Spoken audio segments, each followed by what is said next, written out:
Um, Now it's a pleasure to call on Rabbi Jonathan Maltzman to deliver a Devar Torah today. And we're going to see if he still remembers how to do this. Jonathan. Thank you, Howard. It has been 2 years since I've spoken to the congregation, and it's been quite a remarkable couple of years.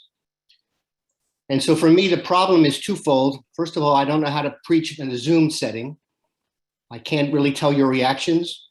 I don't know if I'm succeeding or if I'm not succeeding. So Danny, thank you for waving. And also, speaking of Danny Dweck, I have to tell you that I've been carrying these 2 years of sermons in my head. So please don't time me. Jeff there, don't time me.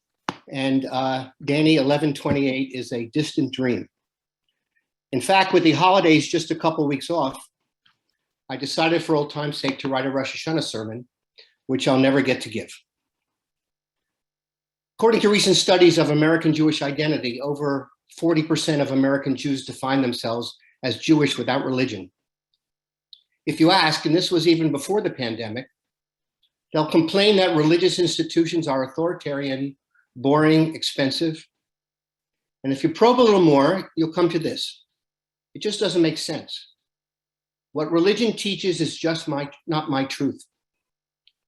Through no fault of their own, they are mature, thinking, critically minded adults working off a child's religious script. They've outgrown their ideas about God. A recent New York Times article entitled, "Can Religion Guide the Ethics of AI?" pointed out, quote, "Spirituality, whether pursued in faithfulness, tradition, or sheer exploration, is a way of connecting with something larger than oneself. It's perhaps no surprise that tech companies have discovered that they can be that something for their employees.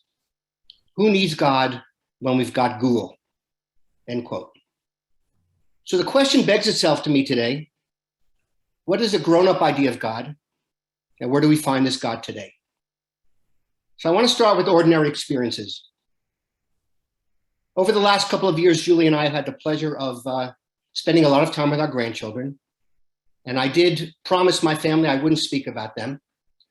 However, I will update you on two things. One, Max has recently finished his oral exams for his PhD in Talmud at Columbia University. His title is Equus in the Talmud. Toby is a prodigy athlete, and he will be competing in the Junior Olympics in the high jump. But other than these exceptional exploits, I'd like to just tell you that in ordinary experience, we have observed over these past couple of years, both by doing it ourselves and through watching my daughter and son-in-law, is that when little children are put to bed at night, there's always a ritual. So when my grandson, for example, Max, sleeps at our house, we had to take down 2 prints on the wall, 2 Japanese prints, because they frightened him. We had to close the closet door, turn off the lights. Children want lights put on, doors left ajar, parents to check under their beds for monsters. And so it occurred to me, who's right? Whose description of the world is empirically or factually correct? The child afraid of monsters under the bed, or the parent who reassures him that everything's okay, that tomorrow is surely coming? The truth is that the child is correct. She doesn't know about the diseases of the body and the diseases of society, of terrorists and wildfires, of climate change and Taliban and earthquakes and plagues and pandemics. We grown-ups know all too well the threats that surround us, and yet we still insist to our children or grandchildren that the world is safe enough to trust, at least for this one night. All loving parents do this. No one says, "You're right, kid. The world is a cold, cruel, evil place filled with monsters. Now go to sleep." The most precious gift we give our children is the faith that the world is safe for them. The world welcomes them. The world welcomes their arrival. The world anticipates their uniqueness. Of course, there are threats, dangers, but we can equip them to cope. This view of the world is not factual. Every parent believes it. It's the faith of parenting. So let me make this clear. Faith, in my view, is not assent to a creed. It's not a testimony to some proposition or catechism. Faith is lived. Beneath all our everyday actions and choices and decisions is an implicit system of beliefs. This system of beliefs forms a map that describes the world, its dangers and opportunities, its pitfalls and possibilities. The map points us toward what we deem to be success, where happiness is, how to get there. It helps us anticipate what we're going to meet along the way. The well-known Protestant theologian Paul Tillich taught that everyone has a God. A God he defined as an object of ultimate concern. Everyone directs their life towards some object: material wealth, the love of family, the pursuit of justice, the appreciation of beauty, the search for truth. That is our ultimate concern, our God. But it's more than a God, because everyone really has a religion. Everyone has a map or a picture of the world. What's on your map is not empirical. It can't be proved scientifically. It's proven in the life we live. The question is, what are the moral implications of my map, and what kind of a person does it make me? Most of us give charity of some kind. Why? Because we believe that charity heals the world. But how do we know that? What if it turned out that there is a given amount of suffering in the world, and healing it here only transfers it over there? We cured malaria, we were afflicted with polio. We cured polio, we were afflicted with cancer. We treated cancer, we got AIDS. We stopped AIDS, we found Ebola and COVID-19. How do you know that the world can be healed? You don't. It's so hard today, but you believe it. You believe it because it makes you the person you most want to be. So, what is God? God is the answer to the question, how big is your map? How big is your map? The Rabbi, a great 19th century Hasidic master in Poland, you've heard me quote him before, wrote a letter to his children explaining his belief in God. We say Shema Yisrael every day, twice a day, the Rabbi taught, but we don't realize what it means. The meaning of Adonai Echad, God is one, he wrote, is not that he is the only God, negating other gods, but the meaning is deeper than that. There is nothing else but God. Everything that exists in the world, spiritual and physical, is God himself. Because of this, he writes, every person can attach himself to God wherever he is through the holiness that exists within every human being, even physical things. You know, we all have a sense of self. We all have an inner voice that's you. I think we become aware of self sometime before the age of 2. It's the most remarkable part of us. It lives in the body, but it's not entirely of the body. That's why you can't find it to touch. You could lose any part of your body, but you'll still be you. But what is it? Isn't it interesting that the most immediate and intimate part of our being is a great mystery? So here's what I think it means.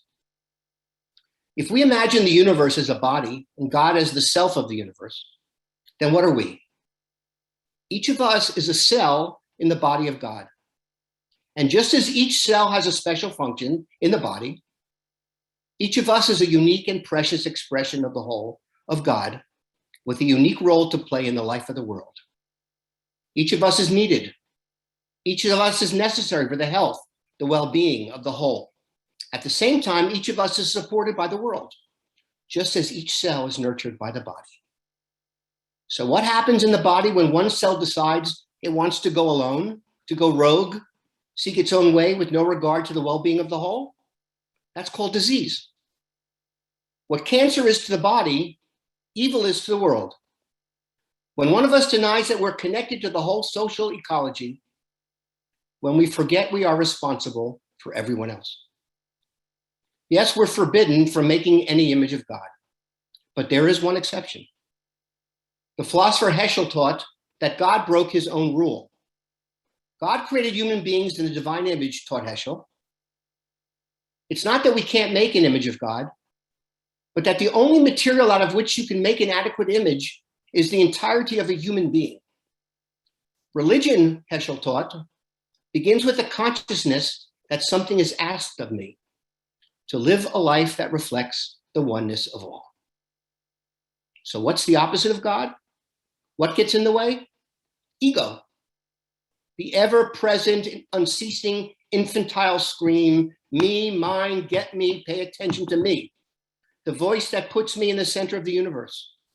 Religion comes to teach us how to quiet that voice. In fact, that's what prayer is all about. All of us carry a map. As long as our experiences fit into the picture, as long as we follow the map remains unconscious and unexamined. We have no reason to look at it too carefully or to wonder where it came from. But every so often, something knocks us off the map. Life doesn't roll out the way we supposed it to. We ask ourselves, what map do I use now? So is the core of reality death, dark, cold, and empty, and life but a happy biochemical accident on this tiny planet? Or is the heart of reality life, creativity, and beneficence, and we are the vessels, the instruments of that energy? Is death the normal state of things and life the aberration? Or is life the rule and death the exception? Which is the absolute? Which is the derivative? Which is the norm and which is the exception? Now, you know, in the Bible, there's a book called Job. It tells an ancient story, even older than our Bible, about a good and righteous man who suffers every imaginable loss. He turns his eyes toward heaven and screams, "Why me?" And for his entire life, he preached the justice of God, the goodness of God. And now, where was that justice and that goodness? How could he suffer so? So, you know, for 35 chapters, Job rages against heaven, asking again and again what so many of us ask, why me? Finally, God shows up to answer him. Not in the still small voice that comforted Elijah, or in the liberating voice that accompanied Moses. God speaks to Job from a hurricane. God takes Job on a grand tour of the world of nature and asks him again and again, who do you think you are? Who are you to question? You don't matter. You're insignificant. This isn't about you. Your suffering isn't a moral judgment. You're not important enough for judgment. In the grander scheme of things, you're nobody. You're nothing. You're invisible. And I thought about this, but I've never met a Jewish person named Job. We have Davids, we have Jonahs. I even read of an Olympian called Vashti, but no one named Job. Why not? Because it's not really a Hebrew name. It's older than Hebrew. It comes from the very first Mesopotamian civilization, the Akkadians. And in their language, Job means everyman, John Doe. He's the cipher for the common human experience, which learns of life from facing nature. Staring into the face of nature, my life matters very little, says Job. But every biblical story has its opposite, its contrapuntal melody. The Talmud teaches that Job lived at the same time as Abraham. What was Abraham told? Lech lecha. Go from your home, your native land, your family's house, to the land I will show you. One man is singled out to carry divine blessings into the world. So here you have two stories, both in the Bible, two completely different religious universes, two alternative maps of our world. You choose. We all choose. But we have to choose carefully because choosing makes all the difference. Like you, I carry a map of my life. Is my map just a single page that dissolves when I do? Or is my map a tile in the great mosaic that stretches into eternity? No empirical evidence can answer this question. It's a matter of orientation. We choose. Am I here in this world to enjoy my momentary individuality? Or am I a reflection of an eternal evolution of life, creativity, and blessing? That's the question Judaism comes to answer. So tell these young people who claim that they have no religion, though they're Jewish, that believing in God isn't something you decide once. It's a journey, it's a process of discovering your map. It's part of deciding who you're going to be in the world, what kind of person, how you want to touch the world. So let me close with this. Some of you may remember something I said many years ago. The Kotzker Rebbe, the great Hasidic master, was so dispirited by the world, he closed himself into his room for 19 years. 19 years of solitude. And then one day he emerged. He stood on the balcony overlooking the Beit Midrash, the study hall, crowded with students poring over holy books. Everyone stopped to look up. The Rebbe said, "What are you doing?" The most senior of his disciples stepped forward. "Rebbe, we're learning Torah, just as you taught us." "No," he said, "don't just learn Torah, be Torah." Each of us has a Torah, a truth you were sent here to announce, to share, and to teach. Take time to find it and make sure, very, very sure, that the world hears you. Amen. Thank you. Amen. Jonathan, that was magnificent. Thank you.